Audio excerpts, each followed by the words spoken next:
What's up everyone, welcome to today's video, and today we're going to be talking about Assassin's Creed Codename Red, which we're going to be covering a few topics, guys. We're going to be covering rumors, possibly conspiracy theories, gameplay, we got some news coming, and yeah, let's get right into it. Alright guys, I want to just mention that we have great news on that we're going to be playing as two playable characters. One samurai, one shinobi, and just to let everyone know that it's going to be very highly possible that the samurai that we are going to be playing as, which I'm hoping that we get to play as him within the majority of the story, which is going to be based on the very first samurai that was based with non-Japanese heritage.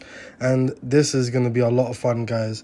Like, I really hope that this is going to be like pretty much like Ghost of Tsushima, with little bits here and there of switching between shinobi and samurai, but I really hope that we can play samurai for the most part, because I would love to just explore all of Japan with pretty much just, instead of sneaking around, just go riding around horseback.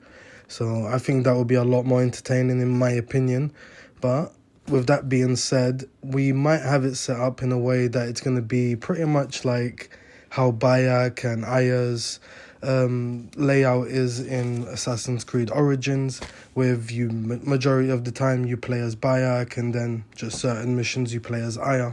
It's just rumors at the moment that the samurai is going to be like having African heritage, and that will be so sick, because I believe if that's true, then that's going to be us covering the very first samurai, that like the first black samurai, and I'm pretty sure there's like animes and all sorts of stories that's based on this guy. And if that is true, that means for the very first time ever, the playable character that we get to be is actually someone from history. So that will be very exciting. I'm not even gonna lie, it would actually be a nice breath of fresh air, instead of me being some unknown kind of person that's just literally meeting people in history magically on the street somehow. Just makes no sense. But yeah, that's just my opinion.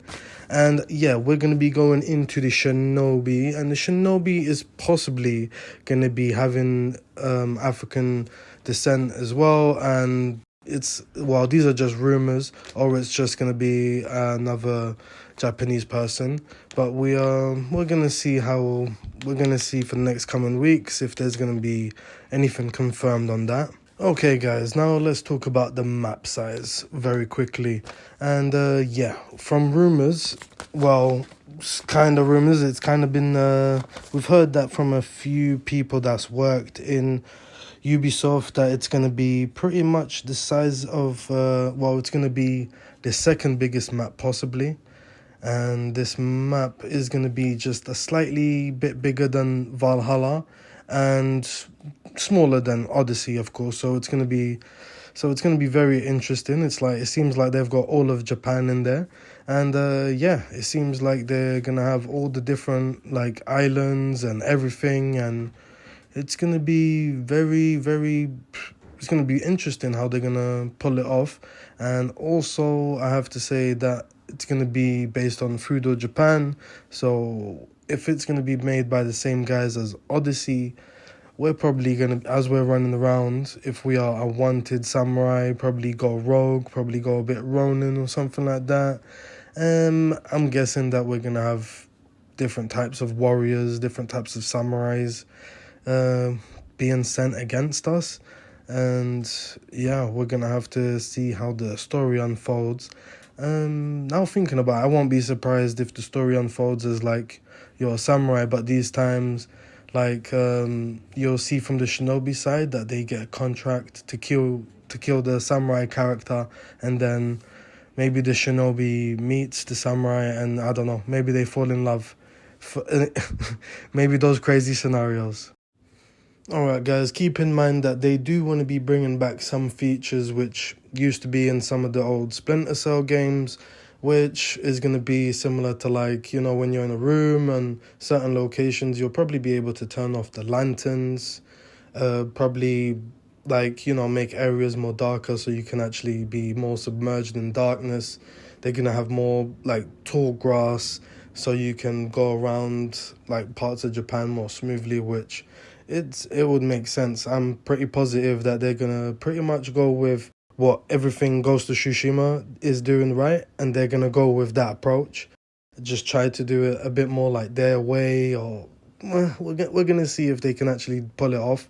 I'm gonna be very honest, guys. I don't think they'll be able to pull off a game with you feeling more of a samurai than Ghost of Tsushima. I could be completely wrong. I personally want to be wrong, but I just don't see how they're gonna accomplish it unless they really upgrade their combat system. Because with Assassin's Creed as a franchise, their cutscenes has gone very well, and I feel like a lot of the combat has not been getting much effort, especially when it comes to more of like the classic style, let's say. I know they've been exploring with having some of the newer ones, but it would be nice for them to pretty much have a little mixture of the old school ones, and it would be nice if you can actually kind of fight in different styles anyway, which some you can, but we just need way more innovation. Like, I just need to see way more better innovation,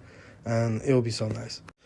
Okay, guys, I'm gonna have some thoughts on the combat system, and because of we're gonna be having two playable characters, and they are very, very different. They're gonna be way more different than the two playable characters that we had with Jacob and Evie Fry. It's gonna be very different to Bayek and Aya.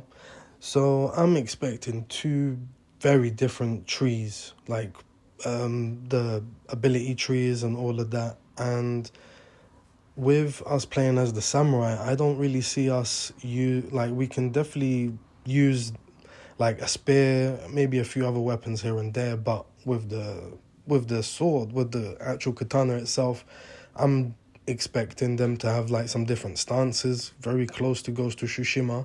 And even though they could steal a few mechanics here and there, but it would definitely help them out, and I think that would be a good move for them to do. And with I'm really hoping that with the samurai that there is barely any stealth, quite frankly. I hope with the samurai you can just fully go hard with the combat, maybe have a few other little bits here and there. Maybe if the character's going a bit rogue or something like that, he has to learn some other little tricks here and there. But I really hope they keep it very different with the two different characters. So when we are playing as the other shinobi, that we are going to also have like a small sword as well. So we're definitely going to have some sort of combat like on that side as well, and it's going to be really interesting to see. I don't want them to do what they did with Mirage, that Basim's got a sword for no reason. Like, this guy, I swear down, he got training in with the sword for no reason. I honestly don't see why like the combat was that hideous. Like, it was worse than even AC1 in my opinion. But yeah, guys, that's it for this video. If you enjoyed, please smash like, comment down below on what your thoughts. And yeah, I'll be seeing you on the next one. Bye, guys.